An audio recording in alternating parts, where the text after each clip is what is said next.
Nikon looks poised to shake up the mirrorless camera market once again with two highly anticipated models, the Nikon Z8 II and the Nikon Z7 III. While neither camera has officially launched yet, the buzz surrounding them is hard to ignore.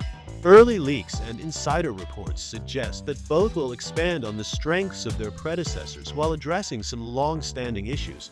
What makes this release particularly interesting is that Nikon seems to be taking a two-pronged approach, aiming the Z8 II and Z7 III at very different types of photographers and filmmakers. So what sets these two cameras apart, and which one might earn a spot in your camera bag? To answer that, we need to dive into the core differences in sensor technology, autofocus performance, video capabilities, body design, and price point. Let's explore what each model is expected to bring to the table and why the Nikon Z8 II and Z7 III could represent a major turning point in Nikon's mirrorless lineup.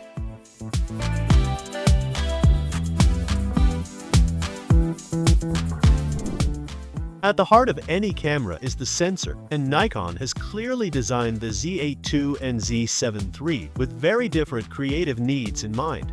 The Nikon Z8 II is rumored to retain the 45.7 megapixel stacked CMOS sensor that has already proven its worth in Nikon's higher-end models.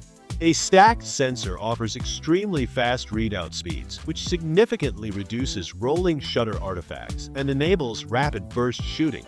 For hybrid creators who want a camera that handles both photography and video equally well, this sensor is a dream. Partnered with Nikon's powerful Speed 7 image processor, the same chip found in the flagship Z9, the Z8 II should deliver improved low-light performance, enhanced dynamic range, and enough processing muscle to handle fast action or challenging lighting conditions with ease. The Nikon Z7 III, however, is taking a different approach. Instead of prioritizing speed, it is said to introduce a brand new 60-megapixel partially stacked BSI backside illuminated CMOS sensor.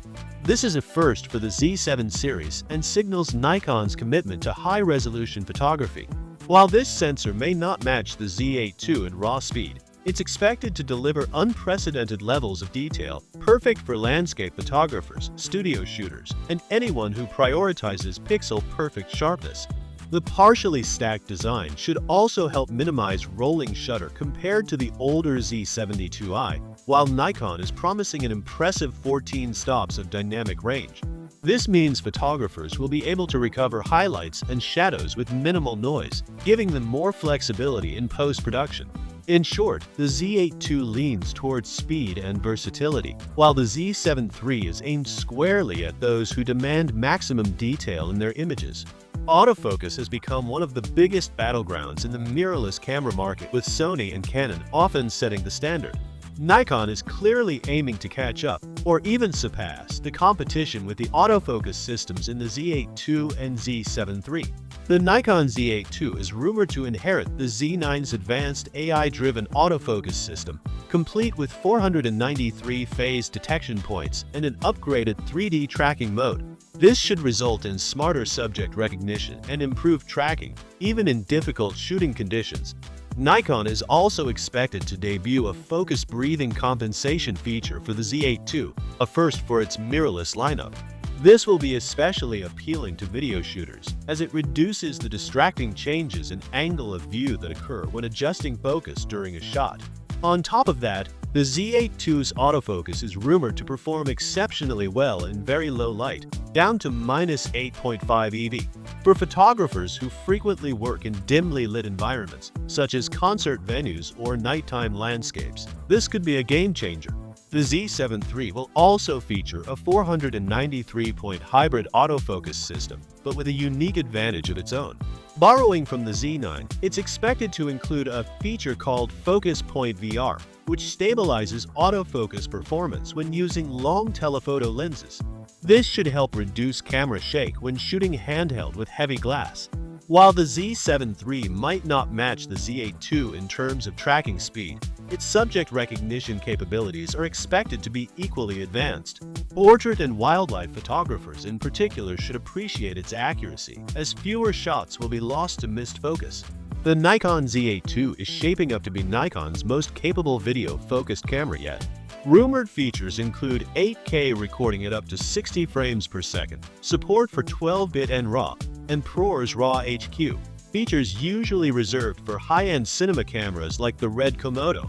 To address overheating issues that plagued the original Z8, Nikon is expected to implement the same graphene-based cooling system used in the Z9, which would allow for unlimited 8K recording. Videographers can also look forward to oversampled 4K at 120 FPS, enabling silky smooth slow-motion footage without the artifacts often seen in lower quality modes. The Nikon Z7 III, by contrast, is being positioned as a more balanced hybrid camera. It's unlikely to feature 8K recording, but early reports suggest it will support 6K video at 30 FPS and 4K at 120 FPS using the full width of the sensor.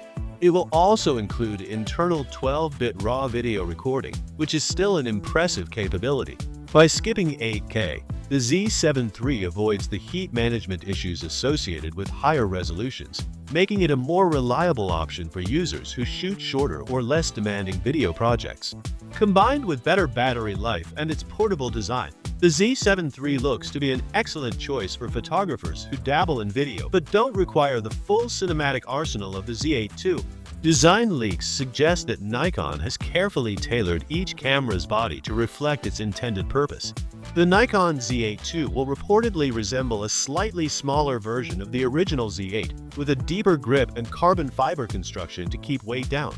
Expect a high-resolution 5.76 million dot electronic viewfinder and a bright, tilting touchscreen with 3.6 million dots, features that will appeal to outdoor photographers who need clarity in bright conditions. Weather sealing is said to be rated at IP52, which should protect the camera against light rain and dust. Dedicated buttons for switching between photo and video modes, along with a new joystick for smoother menu navigation, make the Z8 II an appealing option for hybrid shooters. The Nikon Z7 III will retain a more compact magnesium alloy body, similar in size to the Z72, but with improved weather resistance rated at IP56. This makes it better equipped to handle dusty or damp environments.